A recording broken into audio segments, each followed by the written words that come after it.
Prensa con Gustavo Alegret. ¿Quién es Laurentino Cortizo, virtual ganador de las elecciones presidenciales en Panamá, y cómo será su gobierno? Tras un fin de semana de intensas negociaciones, Mike Pompeo y Sergey Lavrov se reúnen hoy en Finlandia para hablar de Venezuela. ¿Qué esperar? Y México se tira a las calles en protesta por la ineficacia de López Obrador para frenar la violencia. Aquí comienza Club de Prensa con Gustavo Alegret. Esta y otras cuestiones en nuestra mesa de trabajo. Hoy con las opiniones de quienes están ya en esta mesa de trabajo, con el periodista de Voz de América, Gonzalo Abarca, que además es director del espacio Foro Interamericano. Gonzalo, ¿cómo estás? Buenos días. Un placer, buenos días. Gracias por estar con nosotros. Con Alex Segura, es periodista corresponsal de la agencia EFE en la capital estadounidense. Alex, ¿cómo estás? Buenos días, gracias. Gracias por acompañarnos. Y con Juan Carlos Hidalgo, es analista del Cato Institute. Juan Carlos. Buenos días. Una mesa de trabajo que comienza precisamente cuando los dos responsables de la diplomacia de los dos países, de Rusia y Estados Unidos, Sergey Lavrov y Mike Pompeo, se encuentran reunidos con un punto en la agenda: la situación en Venezuela. Ha sido un fin de semana en la que Mike Pompeo ha ofrecido casi una decena de entrevistas en las que ha subrayado la importancia de continuar el trabajo que dice Estados Unidos está haciendo para ofrecer el retorno de la democracia en Venezuela y criticar la presencia de otros países, dice Pompeo, injerencia, particularmente de China, de Rusia y de Irán, además de los conocidos G2 cubanos o médicos cubanos que se han infiltrado en la sociedad y en las estructuras militares de Venezuela.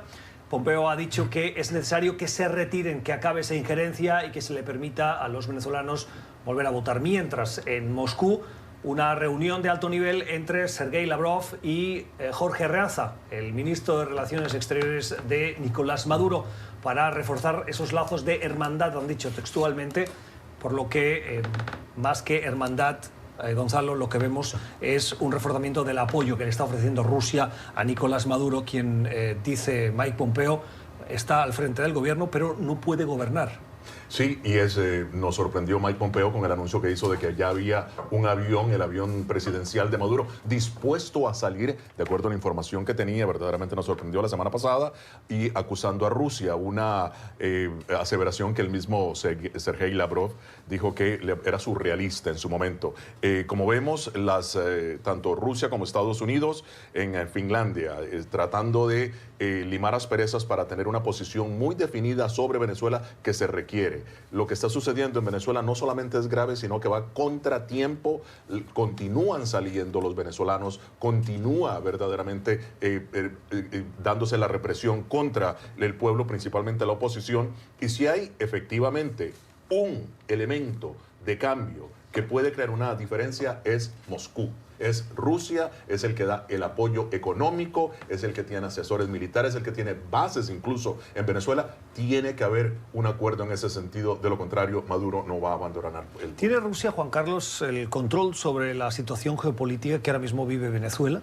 A mí me extrañó muchísimo esa declaración de Pompeo, porque básicamente fue una admisión de un fracaso apocalíptico por parte de la diplomacia estadounidense. Supuestamente había habido negociaciones que habían sido llevadas a cabo por meses y Rusia en último momento le zafó la tabla a Estados Unidos. Recordemos de que semanas antes John Bolton salió diciendo en Miami de que la doctrina Monroe estaba viva, sí, y que este es el continente, este es el hemisferio de Estados Unidos. Pues bueno, parece que no tanto. Expliquemos la doctrina Monroe para que... La doctrina Monroe fue adoptada por el presidente James Monroe allá en 1820 y tanto, que establece de que decía literalmente que América es para los americanos. Ahora bien, se entiende por americanos, Americans, ¿verdad? Que no necesariamente se estaban hablando de los latinoamericanos también, sino claro, de que este continente, este hemisferio,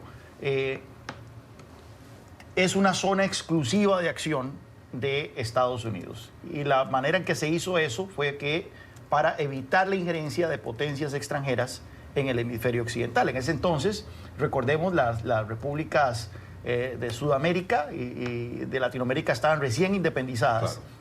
eran muy vulnerables a intromisión extranjera, y de hecho ya había intentonas de intromisión extranjera por parte del Reino Unido, por parte de la misma España, por parte de Francia, y con esta doctrina Monroe, Estados Unidos dijo, señores, ustedes no se metan acá porque nosotros no vamos a permitir injerencia de potencias extranjeras en el hemisferio occidental. Irónicamente, la doctrina Monroe fue muy bien recibida en América Latina. Santander, el líder colombiano, salió a aplaudir la doctrina Monroe, puesto que básicamente era una garantía de seguridad para estas repúblicas que eran muy vulnerables a la intromisión extranjera. Incluso hay ciertas tesis, y ya nos estamos metiendo en temas de historia, hay ciertas tesis de que dice que si no fuera por la doctrina Monroe, probablemente América Latina habría terminado como África, siendo explotada por las potencias europeas. En fin, es una discusión que podemos tener con un cafecito o algo todavía mejor. Lo cierto es que la doctrina Monroe luego, en tiempos de Guerra Fría, se convirtió en algo sumamente polémico, algo que no es bien visto en América Latina, esta tesis de que América Latina es el patio trasero de Estados Unidos, y el hecho de que esas palabras de John Bolton hace unas semanas diciendo la doctrina Monroe sigue viva, cayó muy mal. No solo en Venezuela, por supuesto, dentro del círculo de Nicolás Maduro, sino también dentro de muchos otros países del Grupo de Lima, incluso, que piensan de que esas épocas en donde Estados Unidos hacía y es así en la región, ya pasaron a buen tiempo. Sí, es verdad, la situación está complicándose. La semana pasada fue muy sorprendente, pero tenemos que recordar que desde Washington, el mismo secretario Pompeo, Trump, toda la administración repite por activa y por pasiva que todas las opciones están sobre la mesa. No es una frase que gusta mucho aquí, pero que deja un amplio abanico, ¿no? Y es peligroso. Tenemos que ver hasta qué punto van a llegar estas opciones que están encima de la mesa, pero por supuesto lo de la semana pasada, como comentabas, fue estrepitoso, ¿no? No sabemos si se habían tomado mucho tiempo o fue una operación de última hora, pero la verdad es que dejó una imagen bastante negativa digamos, del control, entre comillas, que el gobierno estadounidense está ejerciendo ahora con el presidente encargado, Guaidó. Yo estoy un poco en desacuerdo sí, con Gonzalo en el sentido de que Rusia es el factor clave aquí en Venezuela. No, yo creo que es Cuba. Bueno, pero la influencia que tiene Rusia también sobre Cuba. Rusia ha metido alguna plata, pero condicionada también a acceso a recursos naturales, a minería y demás. Pero el apoyo crítico en materia de inteligencia es el de Cuba. Eso sí, eso no hay duda. Y bueno, los reportes que han salido en el Wall Street Journal y de todo, que documentan cómo se dio esta negociación, todo da a indicar de que esta fue una operación de contrainteligencia cubana. O sea, los cubanos hicieron creer a los estadounidenses y a la oposición de que en verdad habían negociaciones válidas, negociaciones serias para quitarle el apoyo a Maduro, cuando en verdad la gente que estaba negociando estaba informándole a Maduro y estaba informándole a los cubanos lo que estaba ocurriendo. Entonces todo parece que fue una trampa muy bien planeada por los cubanos. Nuevamente, yo lo dije el otro día aquí en el programa, los servicios de inteligencia cubanos probablemente son de los más sofisticados del mundo. Sí, eso sí. Agarraron todo el modus operandi, la Stasi, que era uno de los más, y le añadieron la picardía caribeña. Sí. Y bueno, claramente aquí fue un golazo de media cancha de los servicios secretos cubanos contra la inteligencia y cualquier tipo de intervención estadounidense que había. Un pequeño inciso, precisamente en una entrevista con una compañera nuestra aquí de EFE, Abrams, el encargado de Estados Unidos para Venezuela, nuestro titular fue: los hombres apagaron sus celulares. Sí, los celulares apagados. No sé si lo esa declaración, pero eso fue impresionante. O sea, impresionante. Que el encargado, imagínate, de la política de Estados Unidos hacia Venezuela diga, bueno, no, apagaron los celulares. ¿Cómo puede ser? Hasta ahí llegó todo. Hasta ahí. O sea, es como cuando la novia ya no le empieza a contestar los mensajes. Exacto. ¿Verdad? Qué extraño. Pero le he enviado 5 y no me ha respondido. Bueno, es mejor que vayamos diciendo goodbye. Este fin de semana hay un artículo interesante de Andrés Oppenheimer en el periódico de Miami Herald, en el que cuestiona o pone en cuestión que realmente vaya a haber una intervención militar y da varios argumentos. Le recomiendo a la audiencia que si quieren lo puedan leer. Uno de los puntos es que Trump tomará cualquier decisión siempre pensando en sus votantes y que los expertos en el Pentágono ven una intervención militar en Venezuela como un problema que se podría asemejar a Siria o Irak, con un final incierto. No es una operación como la de Noriega en Panamá o la de Torrijos. En cualquier caso, es una operación que entras pero no sabes cómo sales ni cuándo sales, cuando la política estadounidense ha sido, particularmente de esta administración, la de intentar salir de todos esos conflictos internacionales en aras de una política más bien aislacionista y de poner a Estados Unidos primero. ¿Compartirías ese punto de vista, Juan Carlos? Sí, primero que todo, para Panamá fueron 27.000 tropas lo que se requirieron. Claro. Muchas de ellas ya estaban en Panamá, en la zona del canal. Así que el despliegue de tropas que se requiere para enviar a Venezuela tendría que tomar semanas materializarse. No solo eso, se estima que Venezuela, siendo un país más grande que Irak, requeriría mínimo 100.000 tropas para una intervención de ese tipo. Luego está el tema de que sí, que cuál es la estrategia de salida. Sabemos la estrategia de entrada, claro, pero la estrategia de salida no es muy evidente. ¿Qué pasaría con las Fuerzas Armadas venezolanas? Ese es otro. Estamos hablando de cuántos son efectivos. Yo creo que son como más de 200.000 efectivos en las Fuerzas Armadas, altamente armados. ¿Qué va a pasar con esas armas? No se puede repetir el error que ocurrió en Irak, que fue desbandar al ejército iraquí, porque entonces todos esos tipos con armas van a crear guerrillas, movimientos subversivos, lo que sea. Están los actores que no son ni siquiera oficiales, como son los colectivos, que están armados. En fin, es una situación que no sería fácil para Estados Unidos de lidiar. Otro tema que me parece interesante, estas negociaciones, es que supuestamente Estados Unidos estaba garantizándole a los líderes del ejército con los que estaba negociando, Vladimir Padrino siendo uno de ellos, de que podían permanecer en sus cargos en esta transición. Sin embargo, recordemos que estos tipos están haciendo clavos de oro con corrupción. Por supuesto. Corrupción en la producción petrolera, corrupción en minería ilegal, corrupción en contrabando, narcotráfico. Vínculos con el narcotráfico. Narcotráfico. Y la pregunta es, entonces, estos tipos, si aceptaran permanecer en sus puestos, digamos que Estados Unidos invade, ¿hay algún tipo de arreglo de última hora con las Fuerzas Armadas para que, ok, ríndanse, pero ustedes pueden permanecer en sus cargos? ¿Van a seguir robando o no van a seguir robando? Porque claramente el interés de ellos es seguir robando. Si no van a seguir robando, les van a dar inmunidad, van a aceptar en el mediano plazo los venezolanos, tal vez en el corto sí, con tal de que haya transición, pero en el mediano plazo de que esa gente siga en esas posiciones habiendo robado lo que se robaron. Claro. Bueno, son un montón de preguntas que simplemente no tienen. Lógico, la gente en Venezuela no está pensando a mediano plazo, está pensando para mañana. Sí, no, exactamente, a corto plazo. Fíjate que solamente para agregar, y efectivamente que Estados Unidos lo puede hacer, lo hace. Ya tenemos la historia con Ronald Reagan, durante la administración de Reagan con Grenada, ya lo tenemos en Panamá donde estaba Bush, y lo puede hacer ahora con Trump. Pero tiene razón, estamos en años electorales. Es muy importante para Trump, para él la reelección. De manera que está mirando con mucho cuidado la opción, aunque reitera que está la opción militar, con mucho cuidado la ve porque sabe que el momento de salida, como bien lo apunta y concuerdo con Juan Carlos, hay que tener mucho cuidado de qué hacer con ese gran aparato militar de Venezuela. Esta reunión de alto nivel de Sergei Lavrov y Mike Pompeo se lleva a cabo en Finlandia, el día en el que también se está llevando a cabo otra, primera a nivel técnico y mañana más a nivel ministerial en Costa Rica, la del Grupo de Contacto de la Unión Europea. Participan diversos países, entre ellos Francia, Alemania, Italia, Países Bajos, Portugal, España, Suecia y el Reino Unido. Y por parte de América Latina, Costa Rica, que es el país que acoge estas reuniones, Uruguay, Ecuador y Bolivia. Va a asistir la alta representante para la política exterior comunitaria, Federica Mogherini. Juan Carlos, una reunión que tiene que servir para algo. El país bipolar en la política latinoamericana, en la diplomacia de Costa Rica, nuestro país. Gonzalo. Nada de veneno, Juan Carlos, nada de veneno, por favor. ¿Verdad? Porque por un lado juega con el Grupo de Lima y por otro lado juega con el Grupo de Contacto. Y recientemente estuvo la semana pasada estuvo en Costa Rica el canciller cubano firmando 10 años, celebrando los 10 años de la relación. Y firmando acuerdos de cooperación con Costa Rica en el momento en que a Cuba, el autor intelectual del desastre en Venezuela, está siendo tratado como un paria por el resto de la región.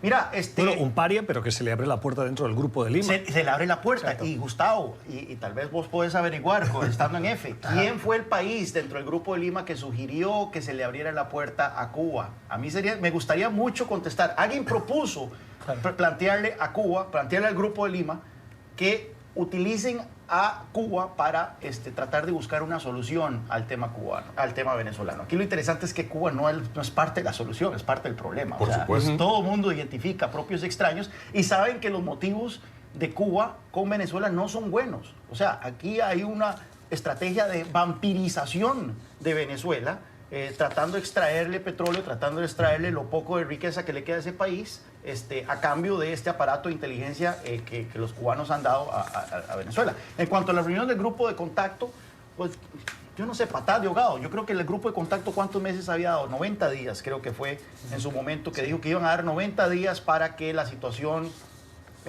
de tiempo para buscar una situación medial. Yo creo que esos 90 días ya pasaron. Sí, no, ya pasaron. Así que no sé para qué se siguen reuniendo. Digamos, es la tercera reunión. Claro.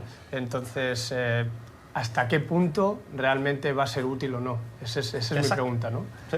Pero bueno, obviamente se tiene que trabajar de manera internacional, ¿no? Intentar encontrar consensos, buscar soluciones, y para eso están estos días ahí en Costa Rica. Pero, insisto, es la tercera reunión, ¿no? Después hubo una en Uruguay hace unos meses.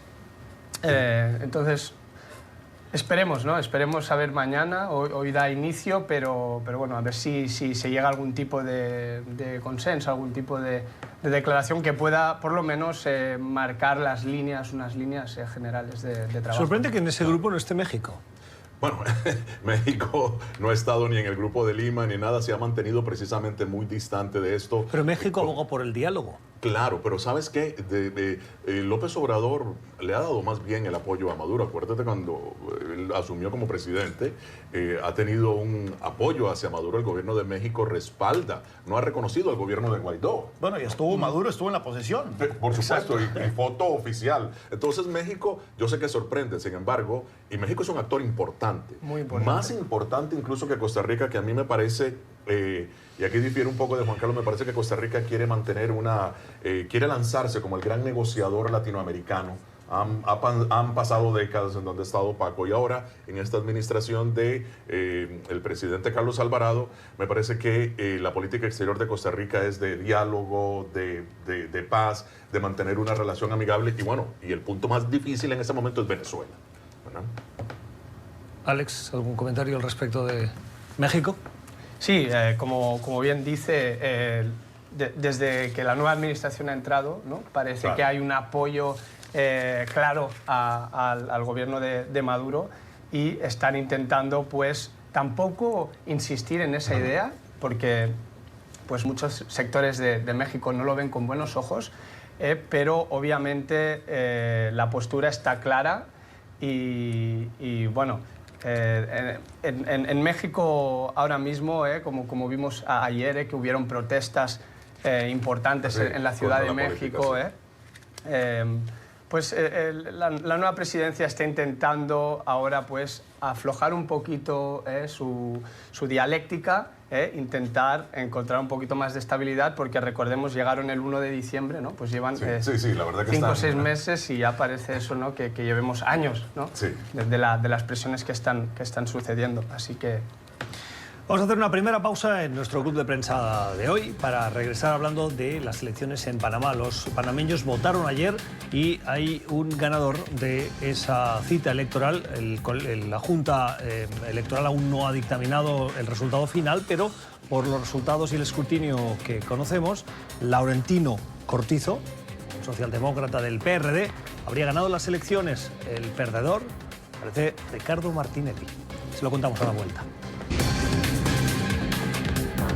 El empresario Laurentino Cortizo, que fue ministro en gobiernos anteriores en Panamá, se ha convertido en el ganador de las elecciones que se han celebrado este domingo, con el 33% de los votos de los panameños, seguido por una diferencia, un margen muy estrecho, con el 31%, por Rómulo Roux, del Cambio Democrático, y el independiente Ricardo Lambona, con el 20%. Los panameños le han dicho que no a Ricardo Martinelli, que pues lógicamente está bajo acusaciones de corrupción y no ha podido participar en la campaña.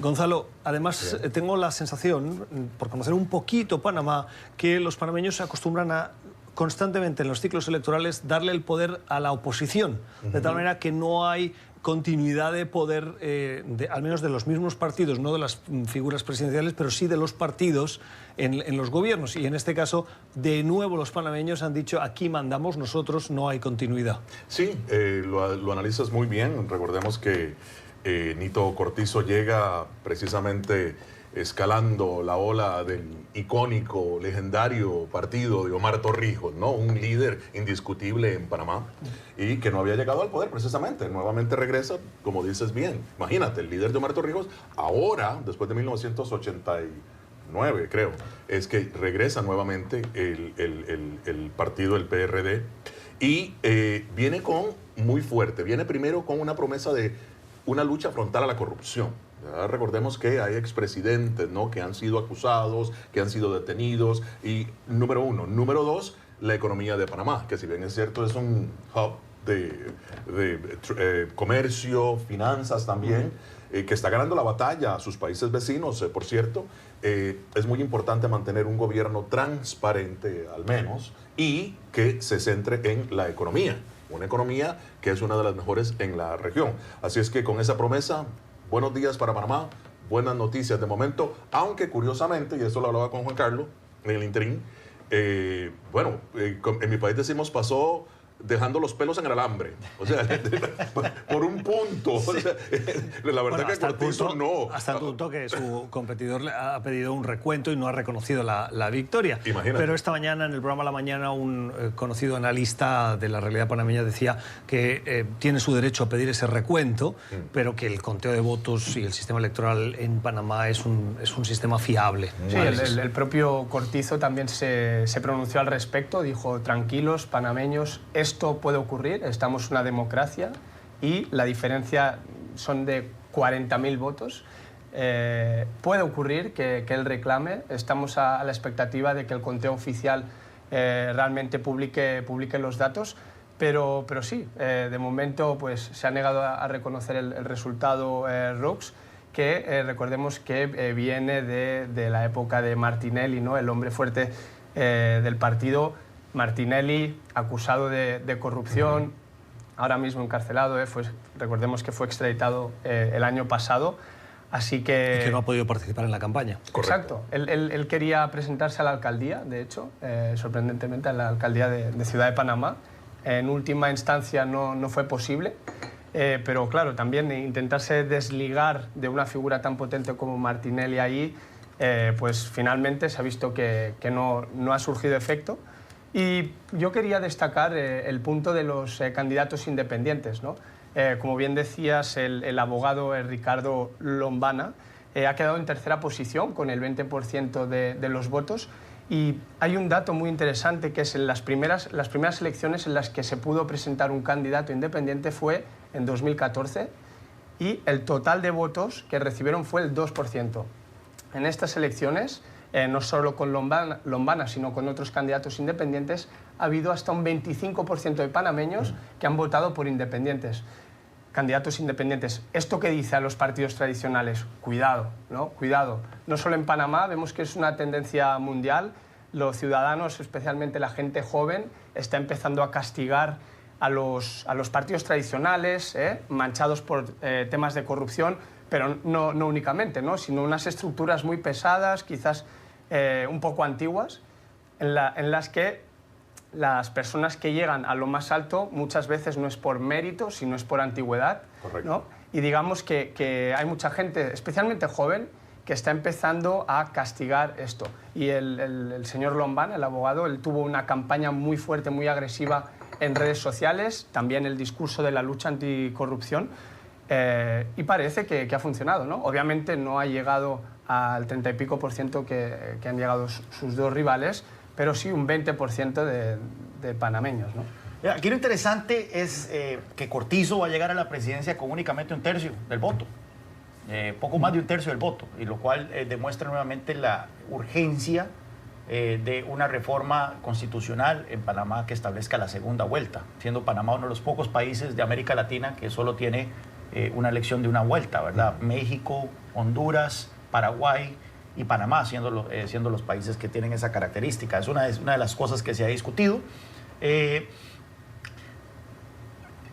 Buenas palabras de Cortizo, o sea, tranquilizadoras, o sea, el hecho de que dijo, no, tranquilos, vamos a tener un recuento, está bien, esto es una democracia, pero también llama muchísimo la atención el hecho de que Brooks saliera tan fuerte. O sea, siendo Martinelli, recordemos que Brooks le ofreció la vicepresidencia a Martinelli. O sea, Martinelli estando en la cárcel por espionaje político, también fuertemente implicado por el escándalo de Odebrecht. Sus hijos están en fuga por cargos de Odebrecht.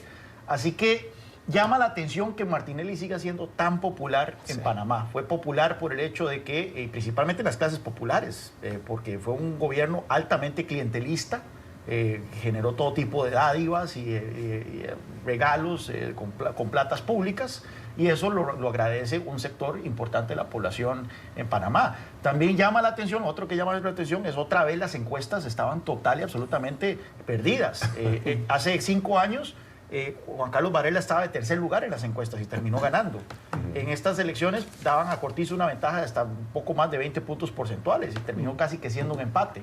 Así que nuevamente, muchos de los temas que llaman la atención sobre esta elección, lo cierto es que ninguno de los candidatos planteaba cambiar de manera radical el sistema político económico de Panamá, lo cual es parte de esta estabilidad que tiene Panamá, a pesar de tener una clase política altamente imperfecta, altamente clientelista.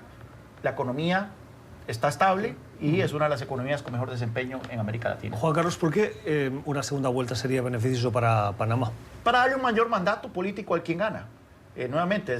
Pero si no está cuestionada la primera vuelta, una segunda es innecesaria. En España no hay segundas vueltas. Claro, ahora tienen el problema de formar gobierno, pero también forma parte, ¿no crees?, de la... Pero es que España es un democracia. sistema parlamentario. En los sistemas parlamentarios, por lo general, no hay segundas vueltas, siendo el francés una cuestión extraña en donde sí hay segundas vueltas en elecciones parlamentarias, ¿verdad? Pero la cuestión es darle un mandato electoral a la persona que llega a la presidencia.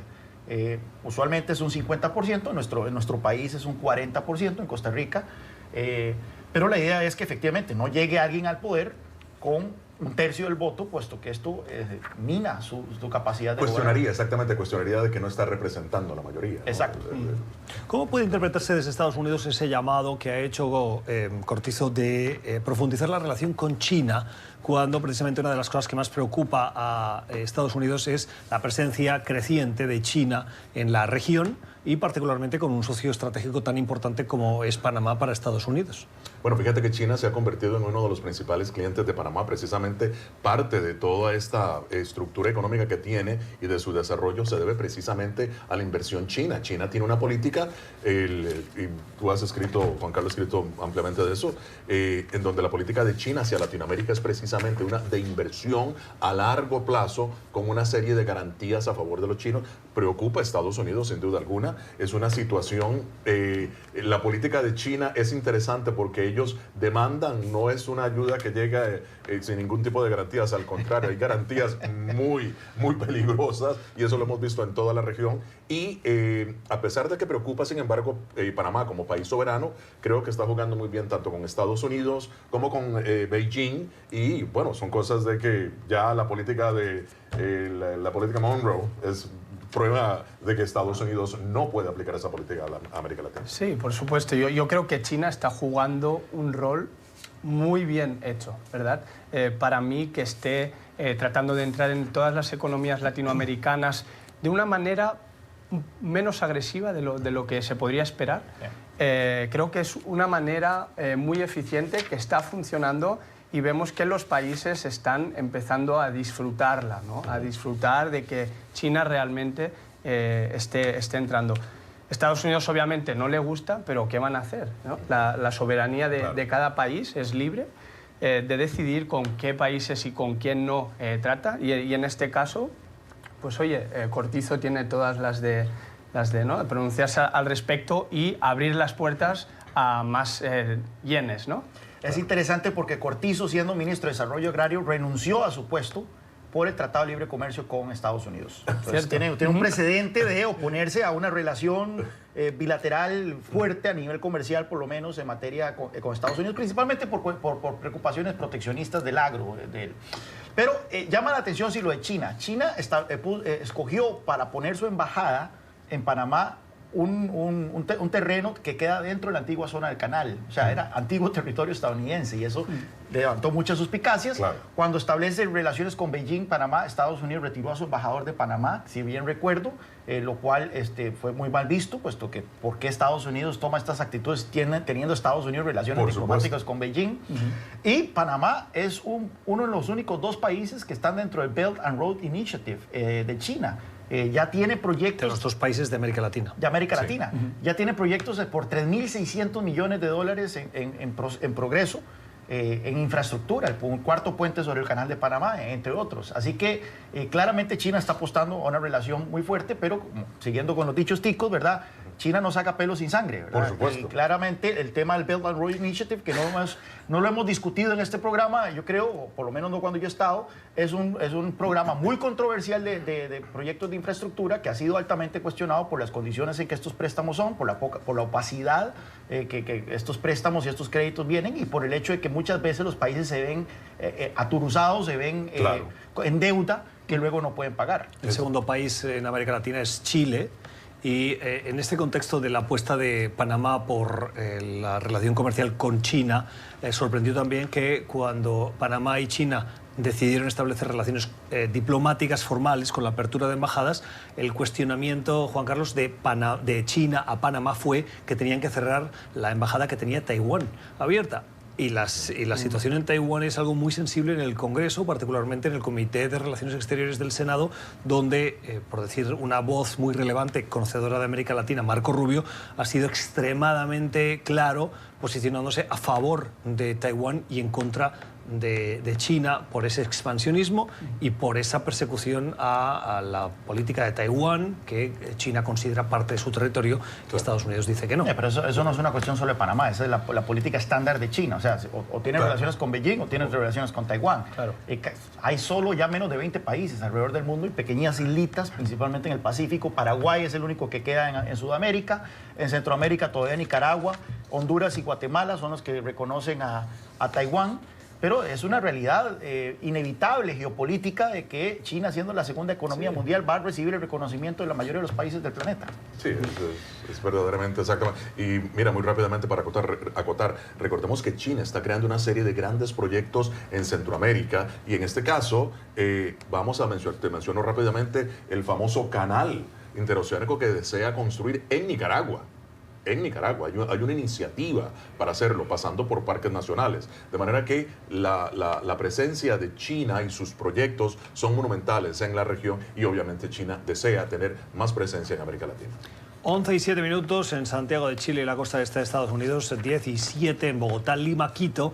Antes, Alex comentaba las protestas que enfrenta Andrés Manuel López Obrador. Este domingo, alrededor de unas 4.000 personas, según fuentes oficiales, se manifestaron en el emblemático paseo de reforma del icónico Ángel de la Independencia, en el que los manifestantes protestaban por las políticas del recién llegado, si me permiten, porque asumió a principios de diciembre y no lleva ni medio año en el poder, y pedían ya fuera AMLO, fuera Andrés Manuel López Obrador. ¿Qué pasó entonces con el líder populista que llegó precisamente al poder prometiendo a diestra y siniestra, que vendió el avión presidencial, que por cierto no se ha comprado, aquí está en Estados Unidos, pero cambiando, es cambiante? Manuel López Obrador no es astuto políticamente, sin embargo, muchas de sus políticas que en un principio prometió está echando marcha atrás en el tema de la inmigración, por ejemplo, de los centroamericanos, que en su momento era de puertas abiertas y de abrazo a ellos, ahora precisamente los está deteniendo. Hay una serie de acusaciones en su contra de que los ha maltratado, una serie de abusos contra estos inmigrantes y, como vemos, internamente también está enfrentando, como bien lo has dicho, protestas y protestas masivas. Son protestas masivas que sin duda alguna van a tener un efecto inmediato en su política, al menos nacional. Sí, los manifestantes están tachando al presidente de autoritarismo, de dividir el país, y hay varios puntos que realmente están muy enfadados y el principal, como todos sabemos, es el poner stop, ¿no? Parar la construcción del aeropuerto en Ciudad de México, ¿no? Esa decisión tan temprano en su legislatura está marcando mucho, ¿no? Yo tengo muchos colegas mexicanos, ¿no? que bueno, no es que fueran muy contrarios a él en un primer lugar, pero ahora, a partir de ese punto, realmente están muy enfadados, ¿no? Y hay otras cuestiones, ¿no? Como la reforma educativa de Peña Nieto, que también ha querido poner fin, que están sentando mal a la población y no ven con buenos ojos. Entonces, ¿qué hace la población? Pues soberana de salir a la calle y pedir su dimisión, o que por lo menos cambie un poquito su manera de actuar, ¿no? Sí, seamos honestos, 4.000 personas en México, 4.000 personas no sería nada, una marcha de 4.000 personas no sería nada en Costa Rica, no mucho menos en... Hubo otras protestas en otras ciudades del país, por ejemplo en Guanajuato el expresidente Fox se unió a la protesta. Sí, lo cierto es que las encuestas indican que AMLO tiene un 70% de popularidad, sigue siendo un líder muy popular, lo cual no quita de que efectivamente la preocupación por el tipo de liderazgo que está ejerciendo AMLO es altamente preocupante. Yo estoy de acuerdo con lo que escribió hace unos meses Shannon O'Neill, una de las especialistas aquí sobre América Latina en Washington, que dijo que la democracia en México bajo AMLO está bajo mucho más amenaza que la democracia brasileña bajo Jair Bolsonaro. Es interesante porque la prensa internacional pone más atención a Jair Bolsonaro, que si bien es un líder detestable en muchos espacios, no logra que le aprueben ni un minuto de silencio en el Congreso. Mientras que AMLO se está saliendo con la suya con muchísimas cosas, cuenta con mayorías casi que absolutas en el Congreso de México, una popularidad por los cielos, y cada vez da muestras de autoritarismo, un autoritarismo muy preocupante. Las opiniones en este Club de Prensa de hoy lunes con Juan Carlos Hidalgo, con Alex Segura y con Gonzalo Abarca. Vamos a una nueva pausa y regresamos con una mirada a Corea del Norte. Nuevos ensayos de pruebas de misiles este fin de semana han vuelto a crear alarma internacional por ese avance de ese programa armamentístico norcoreano y lo que se está demostrando el fracaso de las negociaciones con el régimen. Ya regresamos. Un fin de semana en el que hemos vuelto a ver imágenes del líder norcoreano Kim Jong-un que formaban parte del pasado, o al menos no las habíamos vuelto a ver en meses, desde que comenzaron esas negociaciones entre el régimen de Pyongyang y Washington para avanzar en el proceso de desnuclearización de Corea del Norte. Kim Jong-un al frente del lanzamiento de cohetes de medio alcance, de misiles de medio alcance, en una señal clara de que si no hay negociación, nosotros continuamos. Un mensaje para Donald Trump después de haberse reunido con Vladimir Putin. Bueno, al parecer el señor Kim está queriendo presionar a Estados Unidos, recordándole de lo que es capaz, de la manera en que puede desestabilizar la península coreana. Puede ser tal vez algún tipo de coreografía orquestada también, puesto que los misiles que envió no eran misiles de largo alcance, que son los que preocupan a Estados Unidos por su capacidad de llegar a la costa oeste o incluso a todo el territorio estadounidense, sino que fueron misiles de muy corto alcance. La misma diplomacia estadounidense salió a señalar eso. Ahora bien, sí hay una preocupación muy grande de que el desenamoramiento posible entre Kim y Trump tenga consecuencias muy serias. Eso fue una de las advertencias que se hicieron de cara a las dos cumbres que hubo entre el líder norcoreano y el estadounidense, en el sentido de que usualmente estas cumbres son producto de meses, si no años, de diplomacia, y que usualmente cuando dos líderes se reúnen de esta manera es para ya llegar a un acuerdo que ha sido ampliamente negociado. En este caso, parece haber mucha afinidad entre Kim y Trump, al punto que Trump ha desestimado este lanzamiento de misiles y ha dicho que Kim sabe de que él lo apoya. Sin embargo, si Kim cruzase alguna línea que Trump ha definido, y sabemos el carácter mercurial de Trump, puede ser de que entonces las consecuencias puedan ser muy graves, ¿verdad? No hay nada más tenebroso que una pareja que se ha dejado querer, ¿verdad? El divorcio puede ser muy agrio. Sí, recordamos que las dos cumbres hasta ahora, ¿no? Tanto la de Singapur como Vietnam, acabaron, digamos, con poca sustancia, ¿no? Muy poca sustancia.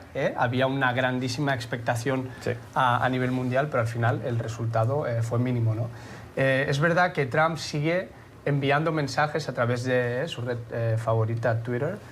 Va diciendo, no, yo creo que Corea del Norte tiene un gran potencial económico y seguro que Kim se da cuenta y vamos a conseguir el trato, etcétera, pero parece que esta estrategia pues no le está funcionando tan bien, ¿no? Porque, por otro lado, Kim está demostrando, está diciendo, oye, estamos aquí, nosotros seguimos a la nuestra, ¿no? Porque no estamos llegando a ningún acuerdo, ¿no? Claro. También la diplomacia norcoreana también apuntó, dijo después de ambas cumbres que, bueno, mucha petición de Estados Unidos y yo qué, ¿no? Como decían, where's my catch, decimos aquí, y con Costa Rica, ¿cómo era? No, pelos sin sangre. Pelos sin sangre. Exacto. Entonces, claro, ellos también están un poco a la expectativa de nosotros qué sacamos de todo esto. Claro, claro. Bueno, había algo extraño aquí con Kim Jong-un. Ya extrañábamos a la dama en rosa nuevamente haciendo anuncios en televisión.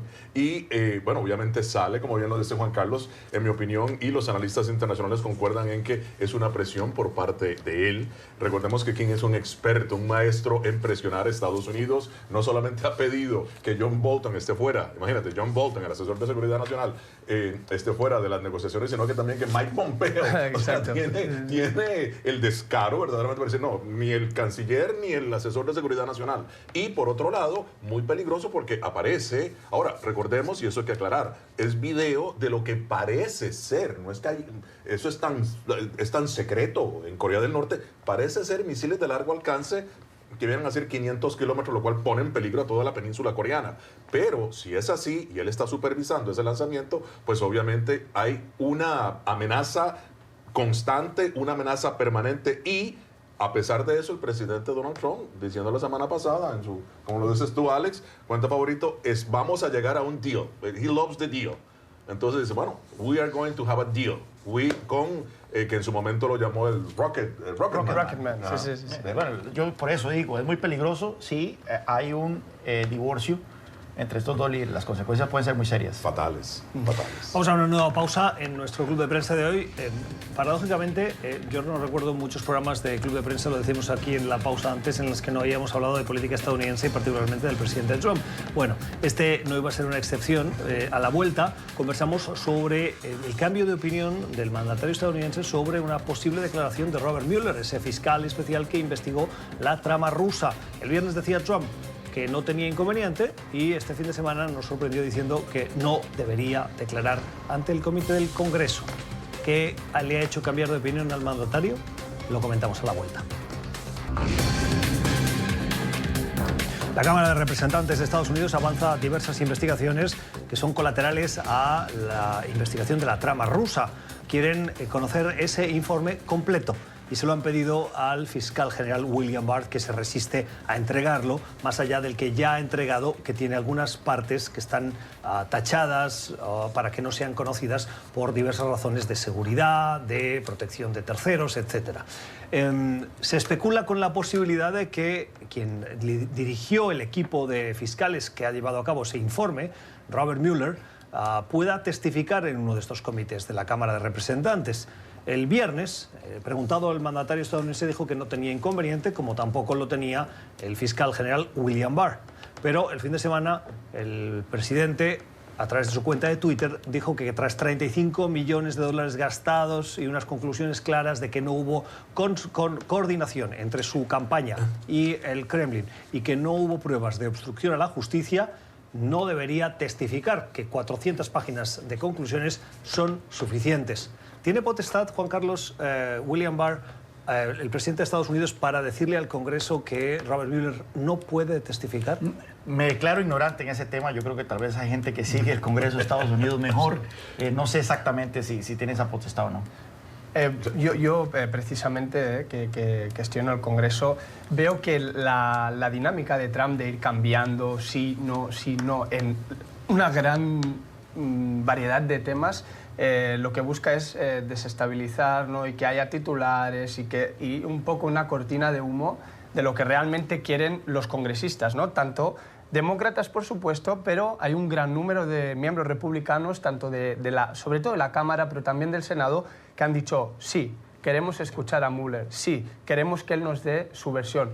¿Por qué? Porque los congresistas están muy enfadados de que el fiscal Barr diera en primera instancia una carta de 4 páginas sobre sus conclusiones de la investigación y luego haya dado la versión con tachones, ¿no? Ellos quieren escuchar, oye, Mueller, directamente, mirando a los ojos, ¿qué ha pasado? ¿Por qué sí? ¿Por qué no? El segundo punto que tocaba Gustavo, el tema de la obstrucción a la justicia, pues no está tan claro. Es verdad que Mueller no ha llegado a una conclusión, pero si ustedes se leyeron el informe o por lo menos extractos de él, hay muchísimos episodios en los que se ve que Trump está intentando obstruir o por lo menos meter mano de alguna manera, evitar un movimiento del equipo, y esto es un tema muy serio, ¿no? Recordemos que los juicios políticos que han habido en la historia de este país, que aquí se llama impeachment, han sido por obstruir, ¿no? Entonces, vamos a ver, yo creo que al final el Comité Judicial sí tiene la potestad de requerir que el fiscal Mueller vaya. Entonces, él está abierto también, Mueller también se ha pronunciado al respecto, así que si apostáramos ahora mismo, yo creo que sí, Mueller va... Esa comparecencia que se podría producir el 15 de mayo. Hay un debate de fondo. Normalmente en este mundo, en el de los 140 caracteres y que todo va tan deprisa, las cuestiones complejas quedan un poco diluidas. Sí, sí. Pero hay un gran debate de interpretación de si se puede procesar a un presidente en ejercicio o no. Pero supongo que eso nos daría para otro programa. Tengo 20 segundos, Gonzalo, porque me acaban de avisar de que se nos pasó el tiempo. Bueno, muy bien. El presidente no tiene la potestad, en realidad, para decirle al Congreso, para las personas que va a deponer, en este caso, el fiscal Mueller, que fue ex director del FBI. Y lo interesante en todo esto, y muy rápidamente, es que sí, Mueller dice que hay inconsistencias entre lo que él presentó y lo que el fiscal general Barr ha dado a conocer. De esto lo vamos a ir continuando analizando con nuestros analistas en esta mesa de trabajo, en este club de prensa que cada día tienen en esta señal, la del Canal de las Américas. Aquí lo tenemos que dejar hoy, una mesa que hemos compartido con Juan Carlos Hidalgo, con Alex Segura y con Gonzalo Abarca. Gracias a ustedes por la generosidad de su tiempo. Volvemos mañana a la misma hora. Que tengan una feliz jornada.